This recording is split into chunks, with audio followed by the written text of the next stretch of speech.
Paro Airport in Bhutan is sandwiched between two 18,000-plus foot Himalayan mountains, which makes it one of the most dangerous places to land planes in the world, as they must be maneuvered between them alongside strong mountain winds to land on a tiny runway. Planes are only allowed to land during the day when visibility is at its best, as flying during the night would be too dangerous. In fact, this airport is so dangerous that only 8 pilots on the planet are qualified enough to land here. They have to maneuver between mountains, fly within feet of houses, and land on a narrow 6,500 feet runway. Most major cities have an airport, but rarely are they built just 5 miles from the city center, especially in metropolises like Sao Paulo. The reason behind Congonhas's close proximity to downtown was that after it was completed in 1936, the city experienced rapid development in the following decades. While having an airport only 5 miles from the city center may be a convenience for commuters, it places a strain on both pilots and air traffic control crews. The awkward runway, noise restrictions, and the arrival and departure routes that are needed to minimize noise print become quite challenging for pilots. Because of the design of the runway, rainwater also proves to be dangerous at this airport, with the slippery runways being the cause of several accidents. Land is a scarce resource in Japan, so they built an airport 3 miles offshore into Osaka Bay to build this structure. Travelers can get from the airport to the main island of Honshu via car, railroad, or a high-speed ferry. The airport is 2.5 miles long and 1.6 miles wide, large enough that it's visible from space. Earthquakes, dangerous cyclones, and an unstable seabed are just some of the variables that threatens the land's survival. The low elevation of this airport, meanwhile, makes it very susceptible to a tsunami should one hit. A professor of aviation technology cautions that climate change and rising sea levels also pose a very real threat. He said, "When this was built, engineers probably didn't account for global warming. In 50 years or so, this might be underwater." Tegucigalpa, the capital city of Honduras, is home to another dangerous airport. It's experienced several accidents, including a 2008 crash that killed 5 passengers.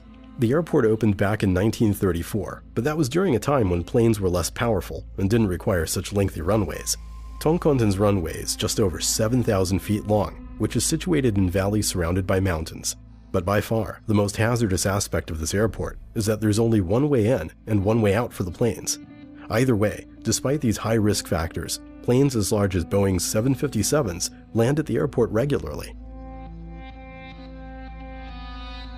Zhuangzhou Urasken Airport is located near the tiny island of Saba, located in the Netherlands. This airport is unique, as both ends of the extremely short runway, which is a mere 1,300 foot long, end with a cliff, and both have a steep slope directly leading into the ocean. Also surrounded by tall cliffs, there's no room for error for pilots. As this airport is officially closed, those wishing to land at this airport must obtain a waiver in order to land. However, given the limited amount of land and rolling topography of the island, not many other options exist. Located in the middle of the French Alps, Courchevel Altiport is considered as one of the most dangerous in Europe. The runway measures just 1,722 feet long, and with a distinct hill in the middle, only the most experienced pilots can fly there. Of course, since the airport is in the French Alps, snow, wind, and ice wreak havoc with anything that is airborne. It serves the popular Courchevel ski resort, and thus has a high elevation at over 6,500 feet above sea level. The runway itself slopes upward. You take off downhill and you land going uphill, Stuart Schregenkast, a professor of aviation technology, says. He adds that the hill, which has an 18.5% grade, is so steep that small planes could probably gain enough momentum rolling down it with no engine power to safely glide off the edge. Regarded as one of the busiest airports in the Caribbean and among the most dangerous in the world, the extremely short runway of 7,152 feet at Princess Juliana Airport means that planes have to approach the runway at about 60 feet above a crowded beach area. Jet blasts from planes have been known to knock beachgoers into the water as the runway starts just off the beach. Not many airports are flanked by oceanfront property filled with tourists standing under incoming aircraft. While the tourists are not really in harm's way, with the exception of their hearing, an aviation expert says that trucks driving on the small road between the beach and the runway could be at risk. He says the challenge is to make sure there's not a big semi-truck coming through when the plane is landing. It becomes a vertical obstacle, and if the truck is light, the jet blast could blow it over. The ice runway is one of 3 major airstrips used to haul supplies and researchers to Antarctica's McMurdo Station. As its name implies, there are no paved runways here, just long stretches of ice and snow that are meticulously groomed. There is no shortage of space on the ice runway, so supersize aircraft like the C-130 Hercules and the C-17 Globemaster III can land with relative ease. The real challenge here is ensuring the weight of the aircraft and cargo doesn't bust the ice or get the plane stuck in soft snow. As the ice of the runway begins to break up, planes are redirected to Pegasus Field or Williams Field, the 2 other airstrips servicing the continent. The runway is only usable in the coldest months of the year, with each plane that lands on the runway being measured with a laser in order to determine how deeply it is sinking into the ice. Once a plane sinks at least 10 inches, it must be moved to a safer location on the ice. Between Morocco and Spain sits the tiny British territory of Gibraltar.